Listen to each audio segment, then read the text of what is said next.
ವೀಕ್ಷಕ ನಮಸ್ಕಾರ. ಈ ದಿನ ಗೌರಿ ಹಬ್ಬದ ವಿಶೇಷ ಬನ್ನೂರಿನ ಗಣಪತಿ ದೇವಸ್ಥಾನ. ಇಲ್ಲಿ ಪ್ರಭಾವಳಿ ಹೊಸದಾಗಿ ಪ್ರಭಾವಳಿಯನ್ನು ಅಳವಡಿಸಲಾಗಿದೆ. ತಾವು ನೋಡ್ತಾ ಇದ್ದೀರಾ. ಏನಿವತ್ತು ವಿಶೇಷವಾದಂತಹ ಗೌರಿ ವ್ರತ, ಗೌರಿ ಪೂಜೆ ದಿನ. ನಾಳೆ ಗಣಪತಿಯ ವಿಶೇಷ ಹಬ್ಬ ಗಣೇಶ ಚತುರ್ಥಿ.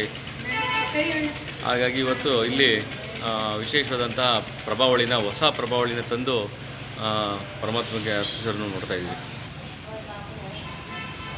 ಇಲ್ಲೂ ಕೂಡ ಇವತ್ತು ಗೌರಿ ಪೂಜೆ ಕೂಡ ಮಹಿಳೆಯರು ಮಾಡ್ತಾಯಿದ್ದಾರೆ. ಜೊತೆಗೆ ಬಾಗಿನ ಇಡುವಂಥದ್ದು ಮತ್ತು ಪುಟ್ಟ ಮಕ್ಕಳು ಕೂಡ ಇವತ್ತು ಗೌರಿ ಹಬ್ಬದ ವಿಶೇಷತೆ ನಾವು ನೋಡ್ತಾ ಇದ್ದೀವಿ. ಗೌರಿಗೆ ಬಾಗಿನ ಅರ್ಪಿಸಿರೋದು ಕೂಡ ನಾವು ನೋಡ್ಬೋದು.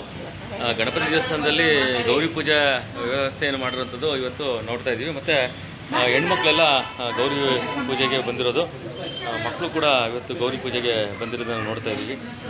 ಏನು ಗಣಪತಿ ದೇವಸ್ಥಾನದ ಬನ್ನೂರಿನ ಹೃದಯ ಭಾಗದಂತಹ ರತ್ನಮಠ ಟಾಕೀಸ್ ಹತ್ರ ಇವತ್ತು ಗಣಪತಿ ದೇವಸ್ಥಾನ ಇದೆ. ಪುರಾತನವಾದಂಥ ಗಣಪತಿ ದೇವಸ್ಥಾನ. ಅಲ್ಲಿ ಗೌರಿ ಪೂಜೆಯನ್ನು ಮಾಡಿರುವಂತಹ ಎಲ್ಲ ಸಾರ್ವಜನಿಕರು ಕೂಡ ಬಂದು ಹೋಗುವಂಥದ್ದು ಇವತ್ತು ನಾವು ನೋಡ್ತಾ ಇದ್ದೀವಿ. ಗುರುಳೆ ನಮಸ್ಕಾರ. ಗಣೇಶ ಚತುರ್ಥಿ ಹಬ್ಬದ ಶುಭಾಶಯಗಳು ತಮಗೂ ಕೂಡ. ವಿಶೇಷವಾದಂಥ ಇವತ್ತು ಕಾರ್ಯಕ್ರಮ ಇದೆ, ಹೇಳಿ, ಏನು ಹೇಳ್ತೀರಾ ಅದ್ರ ಬಗ್ಗೆ? ಶುಭಾಶಯಗಳು.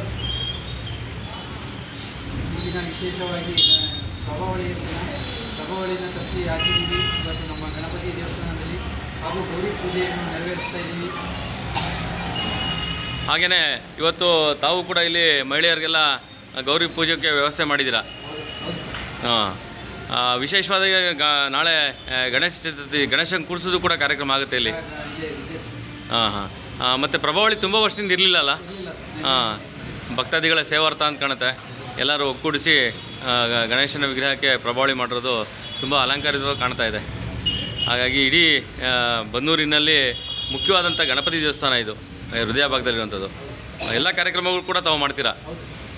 ತಿಂಗಳಲ್ಲಿ ಚೌತಿಗಳಾಗಿರ್ಬೋದು, ಚೌತಿ, ಸತ್ಯನಾರಾಯಣ ಪೂಜೆ ಎಲ್ಲ ಮಾಡ್ತೀರಾ? ಓಕೆ. ತಮ್ಮ ಪರಿಚಯ? ನಾವು ಇಲ್ಲಿ ಈಗ 5 ತಿಂಗಳಾಯಿತು ನಾವು ಪೂಜೆ ಮಾಡ್ತಾಯಿದ್ದೀವಿ. ನಾವು ಅಂದರೆ ಹೊರಗಡೆ ತಿಂಗಳಿಂದ ಬರೋದು. ಹಾಗಾಗಿ ಏನು ಇವತ್ತು ಎಲ್ಲ ಗಣಪತಿ ದೇವಸ್ಥಾನಗಳು ಮತ್ತು ಈಶ್ವರನ ದೇವಸ್ಥಾನಗಳಲ್ಲಿ ವಿಶೇಷವಾದಂಥ ಪೂಜೆ ಕಾರ್ಯಕ್ರಮ ನಡೀತಾ ಇದೆ. ಗೌರಿ ಪ್ರತಿಷ್ಠಾಪನೆ ಎಲ್ಲ ಕಡೆ ಆಗ್ತಾಯಿದೆ. ಮತ್ತು ಈ ಸರಿಂತೂ ಅತಿ ಹೆಚ್ಚು ಗಣಪತಿ ಕುಣಿಸುವಂಥ ವ್ಯವಸ್ಥೆ ಆಗಿರೋದು ಯುವಕರಲ್ಲಿ ಪ್ರೇರೇಪಿತ ಆಗಿರೋಂಥ ಧಾರ್ಮಿಕ ಭಾವನೆಗಳು ಹೆಚ್ಚಾಗಿರೋದು ಕೂಡ ನಾವು ನೋಡ್ತಾ ಇದ್ದೀವಿ.